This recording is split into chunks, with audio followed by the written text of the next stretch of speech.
नमस्कार दोस्तों, मैं सुनील सिंह, जिला पूर्त अधिकारी गाजियाबाद। आप सभी लोगों का सुनील सिंह ऑनलाइन क्लासेस में पुनः स्वागत करता हूं। आज हम लोग स्टार्ट करते हैं प्राचीन इतिहास का चौथा वीडियो, जो कि प्राचीन इतिहास के पाषाण काल का दूसरा वीडियो है, जिसे हम लोग जानेंगे मध्य पाषाण काल के नाम से। ये मध्य पाषाण काल भारतीय इतिहास का बहुत ही इंटरेस्टिंग चैप्टर है। इंटरेस्टिंग चैप्टर इसलिए है क्योंकि यह जो कालखंड है, इसको हम लोग संक्रमण कालखंड के रूप में जानते हैं। हम देखते हैं कि इससे पहले पुरा पाषाण काल है, इसके बाद नव पाषाण काल, ये बीच का काल है। इसमें कुछ ऐसी विशेषताएं हैं जो कि पुरा पाषाण काल से ली गई हुई हैं, और कुछ ऐसी विशेषताएं हैं जो नव पाषाण काल की शुरुआत के रूप में यहाँ पे आती हैं, जैसे कि आग की खोज, पशुपालन की खोज। और हम देखते हैं कि पशुपालन यहाँ की शुरुआत होगी और आगे बड़े पैमाने पर हमें पशुपालन के साक्ष्य नव पाषाण काल में मिलेंगे। तो हम लोग इसको इसलिए भी पढ़ते हैं क्योंकि ये लगातार इधर यूपीएससी हो चाहे यूपीपीसीएस हो, यूपीपीसीएस की प्री और मेंस में, यूपीएससी की प्री में लगातार इससे सवाल पूछे जा रहे हैं।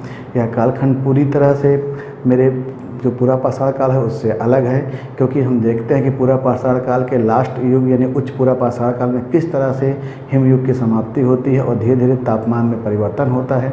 नए तापमान में परिवर्तन से नई तरह की पारिस्थितिक दशाएं बनती हैं, नए तरह के पेड़ पौधे, नए छोटे मोटे जीव जंतुओं का विकास होता है। और इस समय किस तरह से हम औजारों के प्रकार में, औजारों के पत्थरों के प्रकार में, यहाँ तक कि शिकार करने के तकनीकी में परिवर्तन देखते हैं। लोगों का जीवन यापन किस तरह से बदलता है, हम सब लोग इस कालखंड में देखेंगे।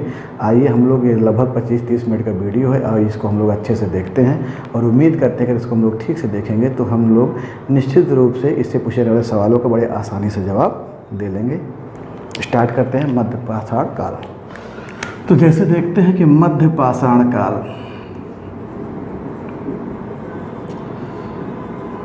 अभी हम लोग देखेंगे मध्य पाषाण काल को कई कालखंडों के रूप में, कई नामों के रूप में इसको देखेंगे मध्य पाषाण काल को। तो पहले हम देखते हैं, जैसे कि हमारा पढ़ने का तरीका था, हम किसी भी कालखंड को देखेंगे तो सबसे पहले हम ये देखते हैं कि वो कालखंड भारतीय इतिहास में कितना समय अपने साथ लेकर चल रहा है। तो मध्य पाषाण काल को अगर हम लोग देखें तो यह अलग अलग किताबों में अलग अलग है, लेकिन 10,000 से लेकर 8,000 BC ईसा पूर्व। तो भारतीय इतिहास में लगभग 2,000 काल किसके समय को अपने कालखंड के अंदर समाहित किए हुए, 10,000 से लेकर 8,000। इसमें कुछ ऐसी विशेषताएं हैं जो कि पुरा पाषाण काल से एकदम अलग हैं और नव पाषाण काल के शुरुआती चरण के रूप में हम लोग यहाँ पे देखेंगे। आइए इसको हम आगे देखते हैं मध्य पाषाण काल के बारे में। तो मध्य पाषाण काल के बारे में सबसे पहली बात है कि जो मध्य पाषाण काल है, इस पूरे कालखंड के जनक के रूप में सीएल कार्लाइल महोदय ने सबसे पहले 1867 AD में विंध्यन जो पर्वत का क्षेत्र है, विंध्यन पर्वत के क्षेत्र में कुछ लघु पाषाण उपकरण खोजे थे। लघु पाषाण उपकरण यानी कि छोटे छोटे उपकरण खोजे थे। इनकी जो लंबाई है वो 1 से लेकर 8 सेंटीमीटर थे, जो लघु पाषाण उपकरण थे। इसीलिए इस काल को माइक्रोलिथिक एज कहा गया है। माइक्रोलिथिक काल। यहाँ पर सूक्ष्म उपकरण है, बहुत छोटे छोटे उपकरण हैं। यहाँ पर 1 से लेकर 8-8 सेंटीमीटर के उपकरण हैं, इसलिए इस काल को माइक्रोलिथिक एज के रूप में हम लोग देखते हैं। अभी हम देखेंगे वो उपकरण आखिर हैं कौन कौन, वो कौन उपकरण हैं और किन किन पत्थरों से मिलकर बने हैं। तो सबसे पहली बार कि किस काल को माइक्रोलिथिक काल कहा जाता है, तो सबसे पहले हम लोग देखेंगे मध्य पाषाण काल को माइक्रोलिथिक काल के रूप में जानते हैं। इंग्लिश में मध्य पाषाण काल को मेजोलिथिक एज के नाम से जाना जाता है। मेजोलिथिक एज के नाम से जाना जाता है। तो इस तरह से अगर हम लोग देखें तो मध्य पाषाण काल को हम लोग मेजोलिथिक एज के रूप में जानते हैं और इसी कालखंड को हम लोग माइक्रोलिथिक कालखंड के रूप में कहते हैं। क्यों? क्योंकि यहाँ पे जो औजार हैं वो छोटे छोटे औजार हैं यहाँ पर। अब हम अगर औजार पे ही आ गए हैं कि छोटे छोटे औजार हैं, देख लेते हैं। तो ये जो औजार हैं, सबसे पहली बात अंतर क्या है पुरा पाषाण काल से? अंतर ये है कि पुरा पाषाण काल में जो औजार थे वो चर्ट, फ्लिंट, जिस्पर, ये पुरा पाषाण काल में। इसके अलावा क्वार्टजाइट, इन पत्थरों से पूरा पाषाण काल में औजार बनते थे। पर अगर हम लोग मध्य पाषाण काल में देखेंगे तो इन सब के अलावा मध्य पाषाण काल में हम लोग अगर देखें तो यहाँ पर कार्नेलियन, स्फटिक, कैल्सिडोनी और आर्गेट जैसे पत्थरों से औजारों का निर्माण होता है। तो हम लोग देखिए तो ये पत्थर हमें जो पूरा पाषाण काल में चल रहे थे वो यहाँ भी हैं। इसका मतलब पूरा पाषाण काल की विशेषताएं यहाँ चल रही हैं। इसके अलावा यहाँ पर कार्लियन, स्फटिक, कैल्सिडोनी और आर्गेट जैसे कीमती पत्थर से यहाँ पर औजारों का निर्माण होता है। इसके पहले अगर हम लोग वहाँ देखें, वहाँ जो औजार थे, अगर हम औजार में देखें तो इसके पहले वहाँ पर चापर था, चॉपिंग था, क्लीवर था, स्क्रैपर था, ये सारे औजार थे। लेकिन इस समय कुछ नए औजार हैं। ये सब तो चल ही रहे हैं, चाहे चॉपर हो, चॉपिंग हो, क्लीवर हो, स्क्रैपर हो, ब्यूरिन हो, पॉइंट हो, ये सारे औजार चल रहे हैं जिनको हम लोगों ने पुराने पिछले वीडियो में एक एक औजारों के प्रकार को हम लोगों ने यहाँ पर बना के देखा था। परंतु यहाँ पर कुछ नए औजार हैं जिनको हम लोग ट्रायंगल, त्रिभुज, नौचंद्राकार, ल्यूनेट, इसके अलावा हम लोग समलम, ट्रेपेज। तो इस तरह से अगर हम लोग देखें तो हम लोग त्रिभुज, नवचंद्राकार, समलम, ये आखिर ये क्यों बने हम लोग अभी आगे देखेंगे। कहने का मतलब ये हम लोग अगर चैप्टर को पढ़ रहे हैं तो माइक्रोलिथिक एज का मतलब ये हुआ कि अब जो औजार है वो छोटे छोटे बन रहे हैं और त्रिभुज, नवचंद्राकार, समलम जैसे नए नए औजार बन रहे हैं। इनकी मारक क्षमता अधिक है, ये अपेक्षाकृत छोटे आकार हैं।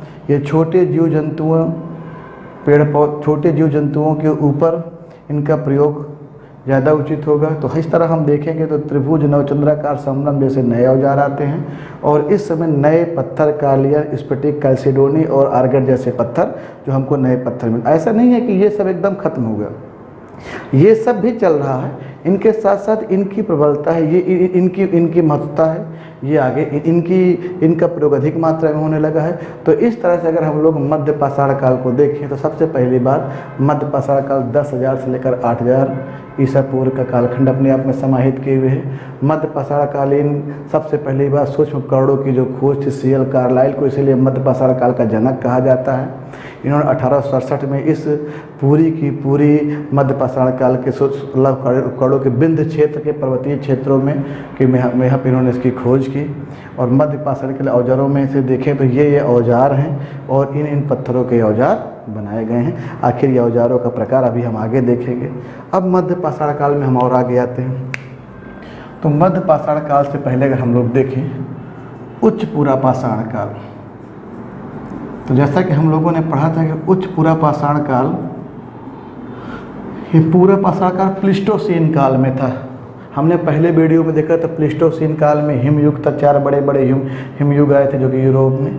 तो यहाँ भी ये पूरा का पूरा हिमयुग था। जब उच्च पूरा पाषाण काल में हिमयुग की समाप्ति होती है, हिमयुग की समाप्ति होती है, तो हिमयुग की समाप्ति होते होते यहाँ पर तापमान में वृद्धि होती है, तापमान में बढ़ोतरी होती है। जब तापमान में बढ़ोतरी होगी तो निसंदेह गर्मी, सूखा, इन सब में परिवर्तन होता है। तो पारिस्थितिक परिवर्तन,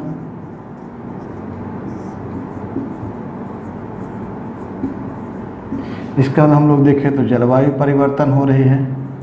इसका मतलब पहले की जो जलवायु दशाएं थी उसमें बदलाव हो रहा है।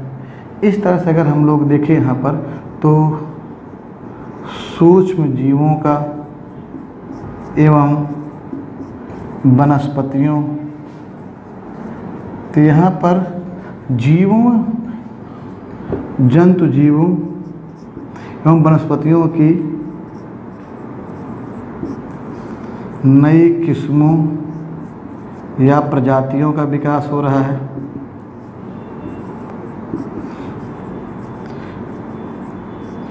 ये जो जीव जंतु आ रहे हैं नए, इनका आकार अपेक्षाकृत छोटा है।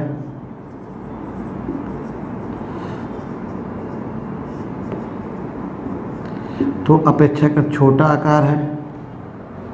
तो जब यहाँ पर छोटा आकार है तो उनके शिकार के लिए छोटे औजार चाहिए।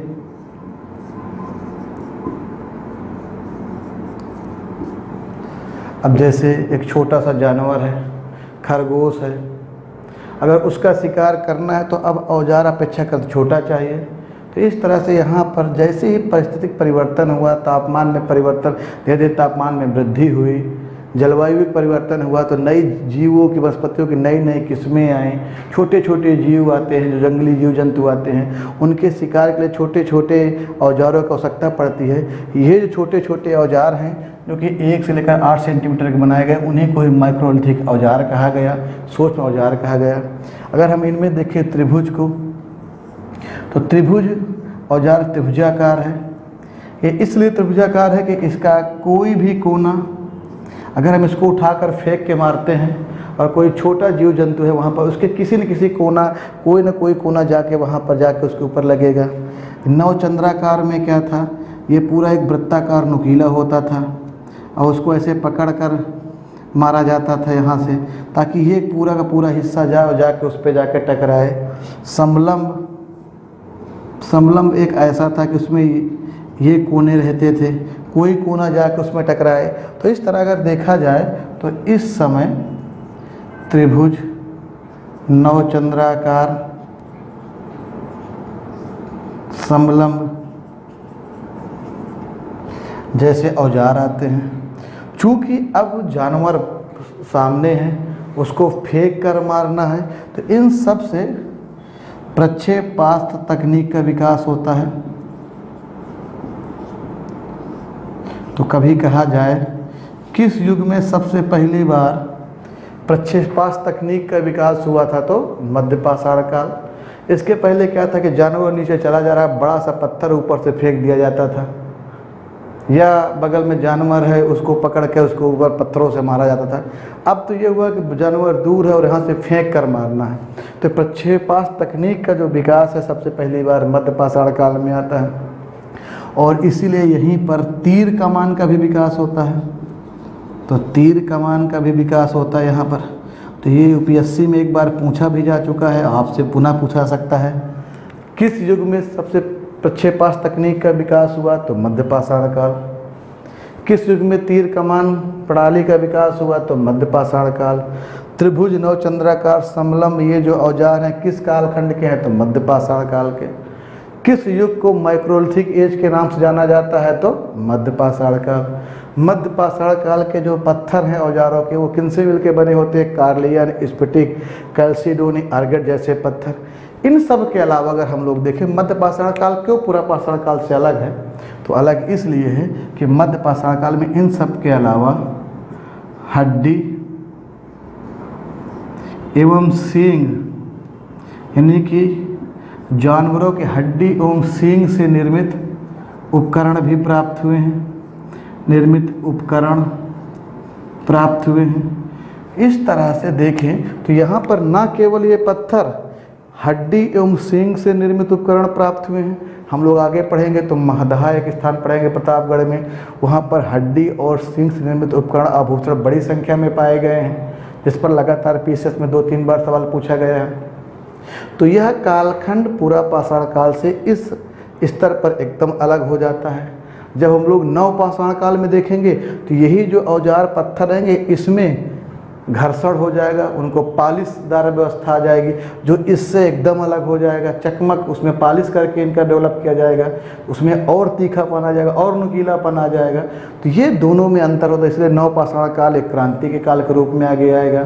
तो ये जो पूरा पाषाण काल और नव पाषाण काल, मध्य पाषाण काल, ये जो मध्य पाषाण काल है इसलिए इसको एक संक्रमण काल कहा जाता है, जो कि पूरा पाषाण काल और नव पाषाण काल के बीच में है। इसमें कुछ विशेष विशेषताएं हैं जो पूरा पाषाण काल की हैं, कुछ विशेषताएं हैं जो नवपाषाण काल की हैं। नवपाषाण काल में विशेषताएं और आगे बढ़ के अभी आगे आएंगी।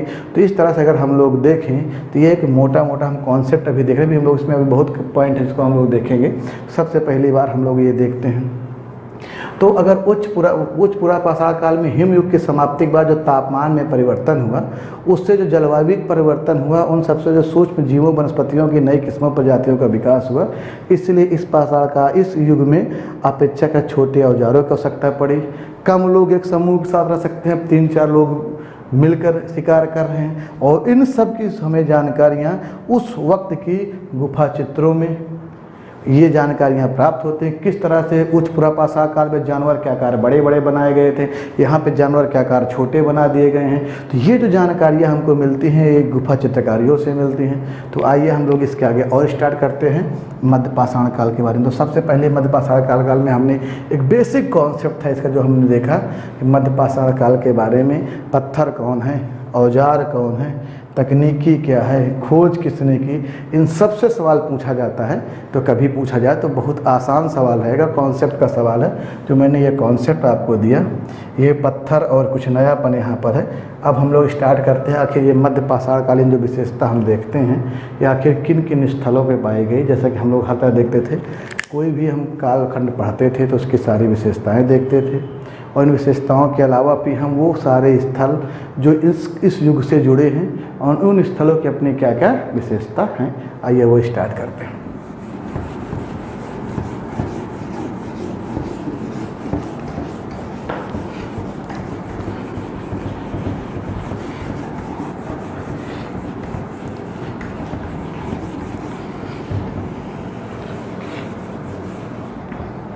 तो मध्य पाषाण काल,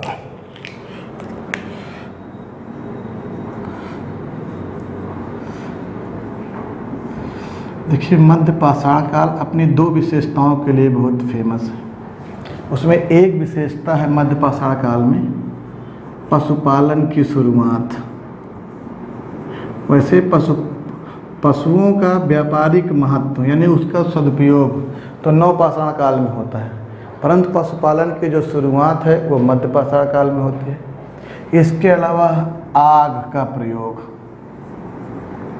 आग का जो प्रयोग है अभी हम लोग देखेंगे, लंघनाज है और आपका महदहा सराय नहर है, वहाँ पर कुछ गर्त चूल्हे मिलेंगे, कुछ चूल्हे मिलेंगे सामूहिक चूल्हे, 8-8 चूल्हे मिलते हैं। तो इस तरह से वहाँ पर उन चूल्हों में जानवरों की हड्डियाँ हैं जो जली हुई अवस्था में पाई गई हैं। तो उन सब से पता चलता है कि इस कालखंड में लोगों को आग के बारे में जानकारी हो गई थी, जो कि एकदम एक अलग विशेषता है। तो पहली बार आग का प्रयोग भारतीय संदर्भ में कहाँ होता है, तो मध्य पाषाण काल में। इसके पहले वैसे आग की खोज के बारे में हम पढ़ चुके हैं हम लोग शुरू से ही कि आग की खोज निएंडरथल मानव के बारे में, वहाँ हम लोगों ने पढ़ा था जब मानव की उत्पत्ति एवं विकास देखा था। आइए हम लोग आगे स्टार्ट करते हैं मध्य पाषाण काल। तो मध्य पाषाण कालीन हम लोग अगर स्थल देखें तो जैसा कि हम लोग देखते हैं कि मध्य पाषाण कालीन स्थल के बारे में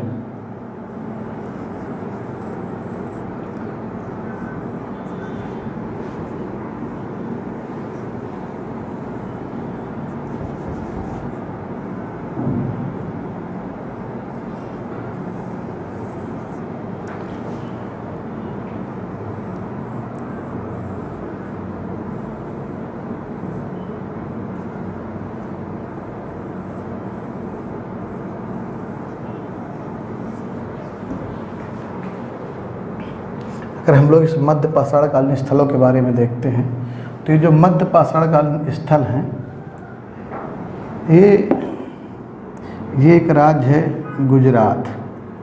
गुजरात में एक स्थल है लंघनाज।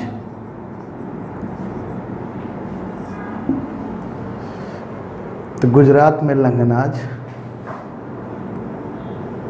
ये राजस्थान में 2 स्थल मिलते हैं, एक तो आदमगढ़ और दूसरा सांभर। इनके अलावा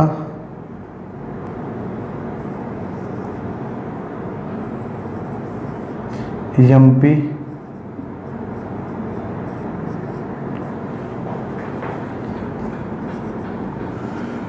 राजस्थान में बागौर और एमपी में आदमगढ़। बाकी दो स्थल जो देख लेते हैं वो उत्तर प्रदेश में है।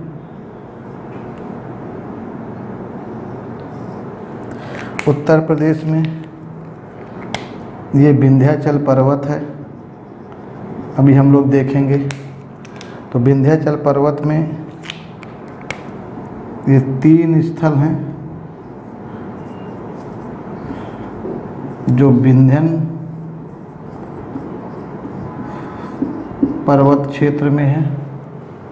ये 3 स्थल हैं यहाँ पर हैं, और ज़िला उस समय मिर्ज़ापुर था।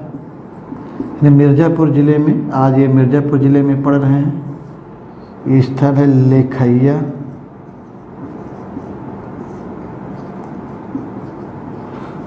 मुरहाना पहाड़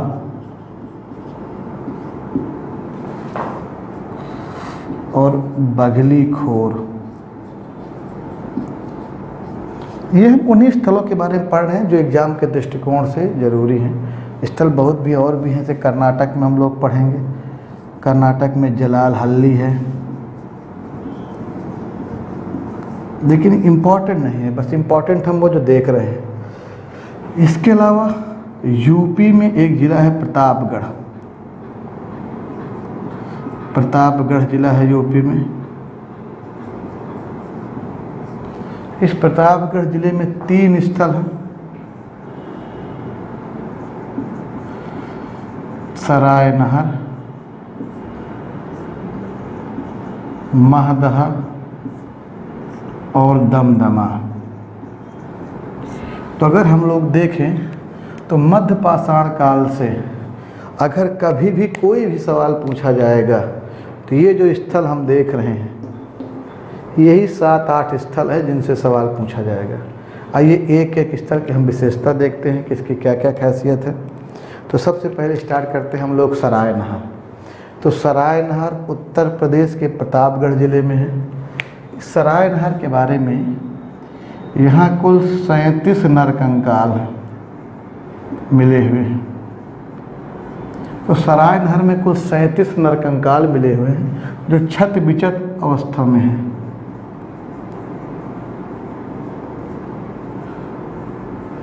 इससे ये प्रकट होता है कि या तो यहाँ पर एक सामूहिक नरसंहार हुआ था,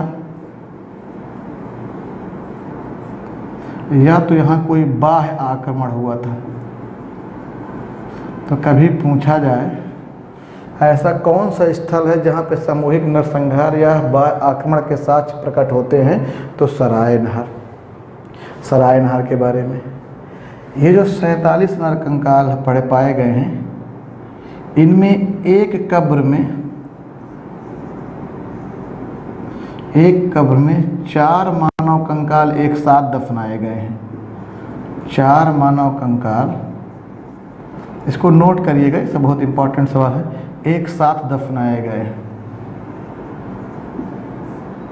तो अगर पूछा जाए एक कब्र में 4 मानव कंकाल, एक कब्र है उसमें ये एक कब्र हो गई, और इस समय जो कब्र होती थी देखिए वो अंडाकार होती थी। तो यहाँ की जो कब्रें हैं ध्यान दीजिए, पहली बात ये आवास के अंदर होती थी, मतलब जो घर था उस घर के अंदर दफनाने के बाद वहीं पर दफना दिया जाता था मरने के बाद। तो आवास के अंदर होती थी और बहुत कम गहरी होती थी, जैसे कब्रों को काफ़ी गहराई में दबाया जाता ताकि उससे दुर्गंध या कुछ और समस्याएं आगे ना हो। तो इस तरह से उसकी गहराई बहुत कम थी, छिछली थी, बस इस तरह के आपको लाश को रख कर उसको ढक दिया जाए। तो यहाँ की जो कब्रें हैं, पहली विशेषता ये है यहाँ कब्रों की, जो कब्रें हैं वो आवास के अंदर थी, घर के अंदर थी, उनकी गहराई अपेक्षाकृत कम थी, और जो कब्रें थी वो अंडाकार कब्र थी। तो इस तरह एक ही कब्र में 4 लोग दफनाए गए हैं। तो एक कब्र में 4 लोगों के दफनाए जाने के साक्ष्य कहाँ से मिलता है, तो सरायनहर से। इन सब के अलावा अगर हम लोग सरायनहर में देखें तो सरायनहर में स्तंभ गर्त मिले हैं। ये स्तंभ गर्त क्या थे, जो घर की फर्श होती है उन फर्शों के बीच बीच में यहाँ पर उन फर्शों के बीच में कई गड्ढे मिले हैं। उन गड्ढों के सहारे खंभे लगाए गए थे और उन खंभों के सहारे झोपड़ियाँ बनाई गई थी। तो इस तरह से अगर देखा जाए तो स्तंभ गर्त के साक्ष्य भी सराय नहर से मिले हैं। इन सब के अलावा 8 गर्त चूल्हे भी यहाँ से मिले हैं। तो इस तरह से 8 गर्त चूल्हों का साक्ष्य मिला है, जिनसे समझ में आता था कि सामूहिक रूप से सब लोग रहते थे, एक साथ खाना बनता था, यहाँ पर सामूहिक रूप से रहते थे, अब निवास करते थे। तो इस तरह अगर देखा जाए सराय नहर से 3-4 सवाल पूछ सकते हैं। ऐसा कौन सा स्थल है जहाँ पर सामूहिक नरसंहार या बाह्य आक्रमण के साक्ष्य मिलते हैं? कहाँ पर एक कब्र में 4 मानव कंकाल एक साथ दफनाए हैं? अगर 3 पूछेगा तो आंसर दमदमा हो जाएगा, 4 पूछेगा तो आंसर सराय नहर हो जाएगा। इन सब के अलावा यहाँ पर स्तंभ गर्त मिले हैं, 8 गर्त चूल्हे मिले हैं। स्तंभ गर्त के साक्ष्य कहाँ से मिले हैं? यहाँ अब एक गर्त चूल्हे हैं, इसका मतलब चूल्हे, इन चूल्हों में जानवरों की हड्डियाँ हैं जो जली हुई अवस्था में है। इसका मतलब आग की इनकी खोज थी, आग का ये लोग प्रयोग करते थे। तो आग का प्रयोग मध्य पाषाण काल को पूरा पाषाण काल से एकदम अलग कर देता है यहाँ पर आग का प्रयोग। इसलिए यह कालखंड बहुत ही इंपॉर्टेंट कालखंड मैंने शुरू में बताया था यहाँ पर। तो आइए अब हम लोग देखते हैं अगला स्थल, इसको नोट डाउन कर लीजिएगा आप लोग क्योंकि बहुत इम्पॉर्टेंट है। महदहा में आते हैं। तो महदहा में 3 चीज़ें हैं जो बहुत इम्पॉर्टेंट है महदहा में। पहला महदहा जो सबसे के लिए फेमस है, महदहा में हड्डी एवं हड्डी के उपकरण एवं आभूषण। तो अगर कभी पूछा जाए वह कौन सा स्थल है मध्य पाषाणकालीन जहाँ पर बड़े पैमाने पर हड्डियों के उपकरण और आभूषण प्राप्त हुए हैं, तो वह स्थल है महदहा। बहुत इंपॉर्टेंट सा टॉपिक यहाँ सवाल बनता है, इस पर आपको ध्यान रखना है। यहाँ पे हड्डी के उपकरण एवं आभूषण बड़ी संख्या में पाए गए हैं। यहाँ पर ही आभूषण में अगर हम लोग देखें तो मृग श्रृंग के छल्ले यानी कि हिरण के सींगों के छल्ले यहाँ पर मिले हैं महदहा में। इन सब के अलावा महदहा में युगल समाधान,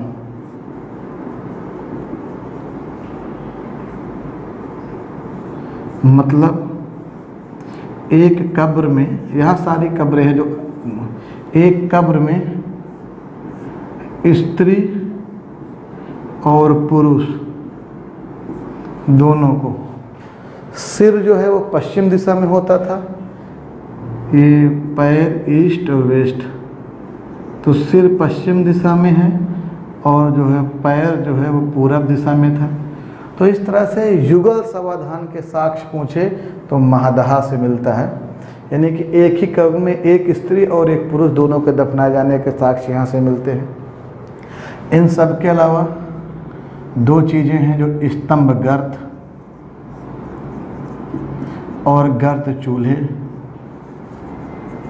तो उनके साक्ष्य तो यहाँ से मिलते हैं क्योंकि स्तंभ गर्त और गर्त चूल्हे दोनों सराय नहर में थे। और ये जो महदहा और सराय नहर दोनों हैं, ये दोनों जो महदहा और सराय नहर हैं, ये दोनों ये सबसे प्राचीनतम, सबसे प्राचीनतम मध्य पाषाणिक स्थल है। मतलब मध्य पाषाण काल में इनसे प्राचीनतम स्थल कोई नहीं है। तो कभी पूछे कि सबसे प्राचीनतम मध्य पाषाणिक स्थल कौन है और विकल्प में इन दोनों में से कोई एक रहे तो आंसर दे देना है, अगर दोनों रहे तब सराय नहर दे देना है। तो इस तरह से अगर हम लोग देखें सराय नहर, महदहा और दमदमा। तो आइए हम लोग महदहा में 2 सवाल बहुत एग्जाम के दृष्टिकोण से बहुत इंपॉर्टेंट है। एक तो हड्डी के उपकरण एवं आभूषण यहाँ से प्राप्त हुए हैं, दूसरा युगल समाधान के साक्ष्य मिले हैं।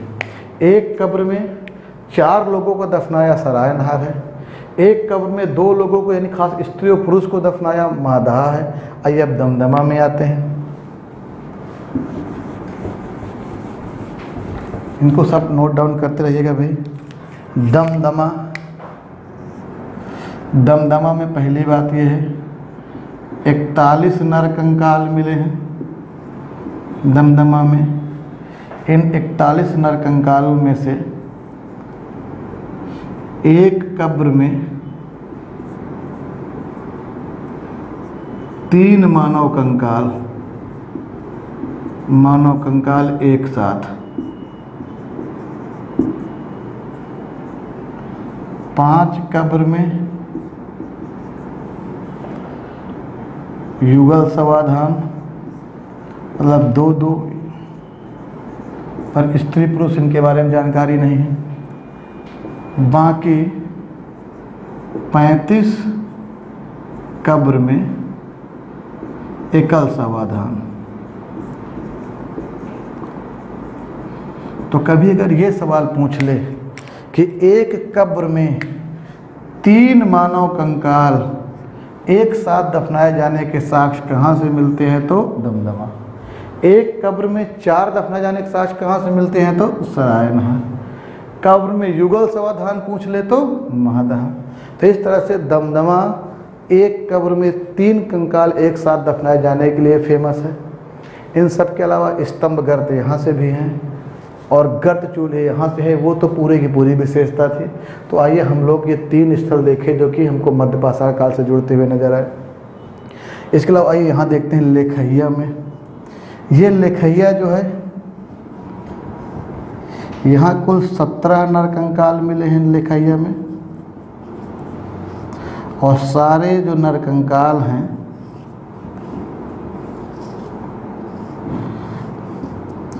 वो सिर पश्चिम में है और पैर पूरब में है।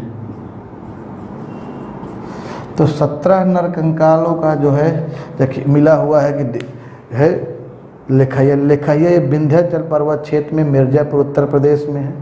मुरहाना पहाड़ और बगली कोई फेमस नहीं, कुछ नहीं, बस यहाँ पर भी कुछ कंकालों के साथ साथ लघु पाषाणकालीन उपकरण, यहाँ से भी उपकरण प्राप्त हुए, यहाँ से प्राप्त, वो कोई फेमस, बस केवल लेखैया यहाँ जानना है।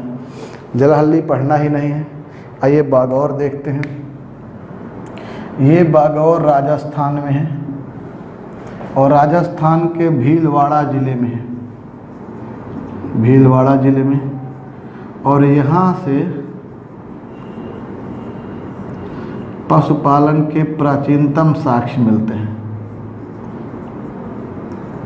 यद्यपि यहाँ भी मनुष्य अभी भी शिकारी है और खाद्य संग्राहक है, परंतु पशुपालन की जो शुरुआत है वो सबसे पहली बार बागौर से मिलती है और आदमगढ़ से। तो 2 स्थल हैं जहाँ से पशुपालन के साक्ष्य मिलते हैं, एक बागौर, दूसरा आदमगढ़। ये आदमगढ़ होशंगाबाद ज़िले में है, ये एमपी में है, एमपी के होशंगाबाद। तो आज के बाद कभी पूछे ऐसे कौन से मध्य पाषाणकालिक स्थल हैं, तो इसमें देखिए पशुपालन की शुरुआत। तो पशुपालन की शुरुआत 2 जगह से हो जाएगी, एक बागौर राजस्थान, दूसरा आदमगढ़ एमपी। यहाँ से पशुपालन की शुरुआत। लेकिन पशुओं को व्यापार के दूध का, उनके ऊन का, दही, इन सब का प्रयोग करना, ये शुरुआत जो होती है वो आगे नवपाषाण काल में होगी। तो इस तरह से सांभर में आते हैं। देखिए सांभर में प्राचीनतम वनस्पति के साक्ष्य हैं। तो सूक्ष्म वनस्पतियों का जो साक्ष्य है वो सांभर से वनस्पति के प्राचीनतम साक्ष्य मिलते हैं। आइए गुजरात के लखनाज में आते हैं। तो यहाँ पर 14 नरकंकाल मिले हैं, 8 गर्त चूल्हे मिले हैं और सूक्ष्म उपकरण यहाँ से भी प्राप्त हुए हैं। तो इस तरह से अगर हम लोग देखें 37 नरकंकाल कहाँ से मिले, सरायनहर। 41 नरकंकाल कहाँ से मिले, दमदमा। 17 नरकंकाल कहाँ से मिले, लेखैया। 14 नरकंकाल कहाँ से मिले, लंगनाज। पर अगर एग्जाम के दृष्टिकोण से देखें तो सरायनहर, महदहा, दमदमा, इन तीनों को अच्छे से पढ़िएगा। बार बार सवाल चाहे यूपीपीसीएस हो, चाहे यूपीएससी हो, चाहे यूपीपीसीएस का प्री और मेंस हो, यहीं से पूछा जा रहा है। लेखैया से पूछा तो लेखैया है किन पर्वतीय क्षेत्रों में, तो विंध्याचल पर्वतीय क्षेत्रों में। किस जिले में है, तो मिर्जापुर में है। लखनाज से पूछ सकता है। ऐसे कौन से दो स्थल है जहाँ से प्राचीनतम पशुपालन के साक्ष्य मिलते हैं? तो बागौर और आदमगढ़। बागौर कहाँ है? राजस्थान। आदमगढ़ कहाँ है? एमपी। तो इस तरह से अगर आप लोग मध्य पाषाण काल के इस वीडियो को आप अच्छे से देखेंगे, इसके पहले जो मैंने कॉन्सेप्ट वाला पक्ष बताया, ये जो मैंने आपको फैक्चुअल जानकारी दी, दोनों पक्षों से सवाल लगातार पूछे जा रहे हैं। कंसेप्चुअल में से मैक्रोलिथिक एज किसे कहा जाता है, सूक्ष्म उपकरण किस कालखंड में पाए जाते हैं, किन किन पत्थरों को लेकर पूछा जा सकता है, औजारों के प्रकार को लेकर पूछा जा सकता है, उसके खोजकर्ता कौन है, मध्य पाषाण काल में दो विशेषताएं कौन एकदम अलग है, तो आग का प्रयोग और पशुपालन की शुरुआत। अभी भी मानव को कृषि की जानकारी नहीं है। जब हम लोग नव पाषाण काल पढ़ेंगे और उस वीडियो को हम अच्छे से देखेंगे तो वहाँ देखेंगे तो कृषि के सबसे प्राचीनतम साक्ष्य हमको मेहरगढ़ से मिलेंगे, और जो पहली फसल होगी वो जौ होगी। इस तरह से कृषि के सबसे प्राचीनतम साक्ष्य के रूप में हम लोग मेहरगढ़ को देखेंगे, और उनके द्वारा जो सबसे पहली बार कृषि के रूप में फसल को उपजाया जाएगा तो वो फसल जौ रहेगी। परंतु अभी हाल फिलहाल में एक नई खोजी लहुरा देव हम लोग देखेंगे, जब वहाँ पर लहुरा देव, यह जो है स्थल जो है संत कबीर नगर में है, और यह अगर हम लोग भारतीय उपमहाद्वीप में अगर विकल्प में अब लहुरा देव रहेगा तो अब हमारा अगला आंसर रहेगा लहुरा देव। ये सारी विशेषताएं हम अब नव पाषाण काल में देखेंगे, और नव पाषाण काल को एक क्रांतिक, महत्वपूर्ण, अमूलचूल परिवर्तन वाले कालखंड के रूप में देखेंगे। वहाँ कृषि की शुरुआत हो जाती है, वहाँ पशुपालन व्यावसायिक रूप से शुरू हो जाता है, वहाँ पर स्थायी आवास एवं बस्तियों का निर्माण शुरू हो जाता है, घरों का प्रकार पक्की ईंटों का प्रयोग शुरू हो जाता है, कच्ची ईंटों का प्रयोग शुरू हो जाता है। वहाँ पर जब हम लोग देखेंगे तो मृदभांडों का प्रयोग शुरू हो जाता है। वहाँ पे औजार हैं वो पालिशदार घर्षित औजार बनने लगते हैं, और ये सारी विशेषताएं जो हैं मध्य पाषाण काल से पूरी तरह से अलग रहती हैं। तो आइए हम लोग पढ़ते हैं अगला वीडियो, जिसे हम लोग पढ़ेंगे नव पाषाण काल। ये हमारे इतिहास का 5वां वीडियो रहेगा। पूरे वीडियो में एक क्रमबद्धता है, इसलिए आप इनको अगर एक क्रम से देखेंगे तो निस्संदेह आपकी समझ में, आपकी सोच में, आपकी जानकारी में वृद्धि होगी, और आप पूछे गए सवालों का सही ढंग से जवाब दे पाएंगे। धन्यवाद, इस उम्मीद के साथ कि आपने वीडियो को सही ढंग से देखा होगा, और इसको कम से कम 2 बार देखिएगा ताकि सारे सवालों को सही ढंग से जवाब दे पाएँ। धन्यवाद।